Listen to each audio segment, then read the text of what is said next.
I'm mesmerized by those posters in the background there. They are You got them all. the two greatest films ever made. So That's amazing. It's true. George Washington's first female spy during the Revolution. They called her Agent 355 because they didn't want the world to know her real name. I love that this movie could end up becoming like a gateway for teenage girls to the action genre, where they might not necessarily look for stories or might not see themselves, but now they finally will in your guys' performances. So I want to know who that action hero was for you when you were growing up. Who was someone that you looked at on the big screen and said, I would actually like to try that? Ripley in Alien, Sigourney Weaver, man. I mean, I remember watching that film and just being like, wow, a woman is doing all of that. And of course she would be doing all of that. I mean, the fiercest competitor in the animal kingdom is a mother animal protecting their young. I mean, there's something about a mother's instinct and like that feminine, ferocious energy that I think can be quite intimidating. So yeah, she would have been my favorite. Ripley or Linda Hamilton are the only two acceptable answers, by the way. Oh, Linda Hamilton, when it opens up on her doing all those push-ups, I'll tell you, I started actually, I can't really do a ton of push-ups now, but that movie made me, I would go to the playground and practice doing pull-ups because of Linda Hamilton in Terminator. Who was the action star that when you looked at, you thought, oh, I might want to give that a shot?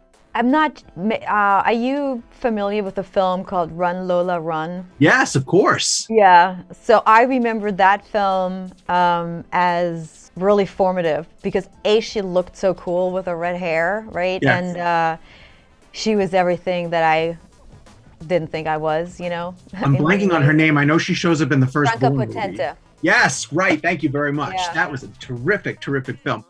You know, you have so much experience with on-screen action, and so I'm just curious if there are skills that you can carry over from one project to the next to almost make action sequences get easier for you, or is it really different from project to project because of the director or maybe even the demands?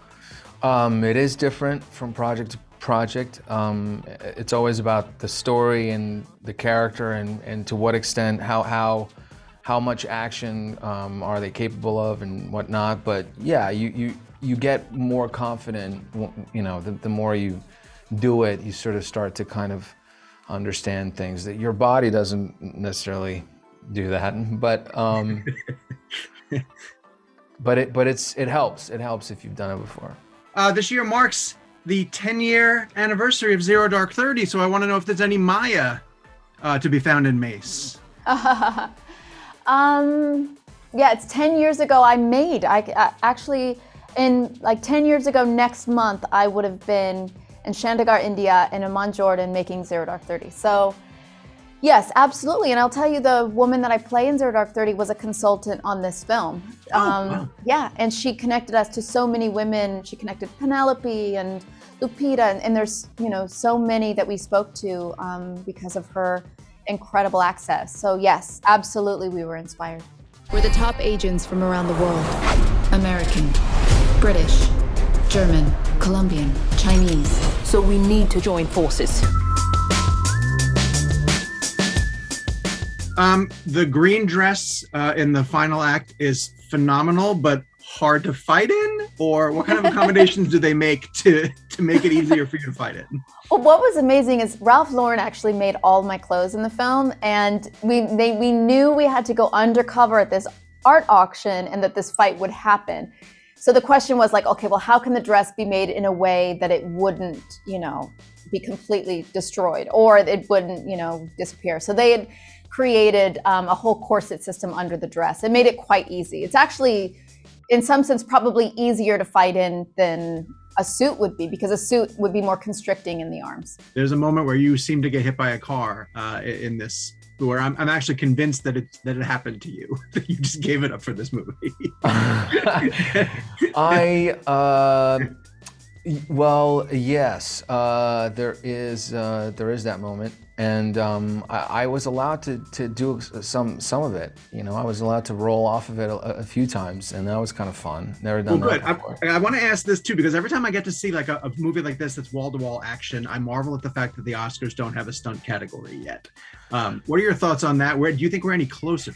I hope so. I really do admire and stunt performers and stunt actors and I think they're very undervalued. I mean, they're to some extent always risking something, and I just don't think it's easy. And the weird part is what people don't see is they'll see a final product, which is an edited version of it, but they won't necessarily connect where the stuntman came in and make that look pretty and awesome.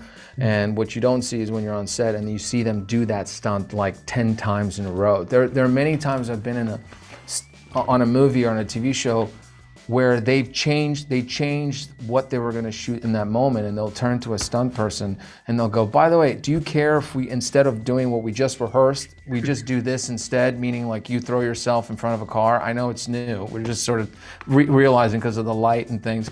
And then they're like, yeah, of course, let's do it. And then they'll change costume in 5 minutes and just do the thing in front of you. It's like what do you do with that? When you get a screenplay like this, which, you know, is wall-to-wall action but has really great character development, what do you look for first? Do you want to see like what your action set pieces are going to be and maybe how physically challenging they are? Do you look to make sure that there is strong dialogue? Like what attracts you the most about the project?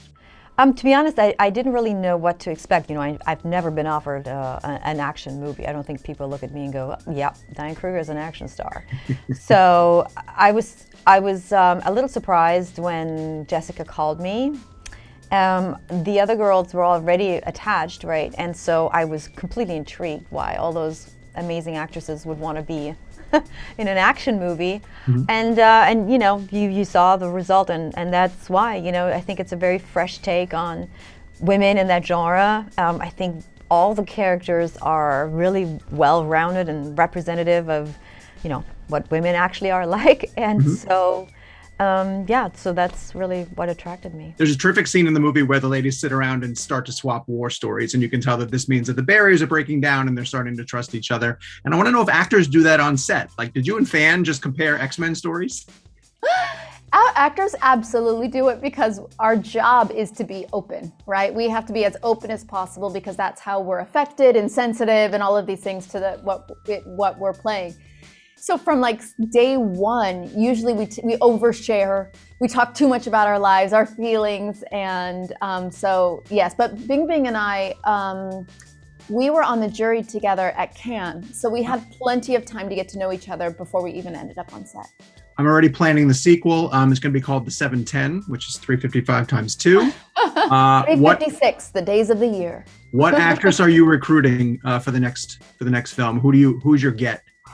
Oh, I don't know. I honestly, it's funny because when making this film, it wasn't like, oh, I want to be an action star. I mean, there's so many genres I like. I'm doing Tammy Faye and, you know, Scenes from a Marriage, and there's so much I love to explore as an actor. I wouldn't want to be stuck doing one thing for the rest of my career. If we were lucky enough to get to do another one, it would be wonderful to like meet other agents from other countries. I think that's the exciting thing about 355 is it's international, and it feels like, I mean, there are women working in espionage all over the world, and that's an exciting thing to bring actresses together from all over the world. I like the new team. We're the 355.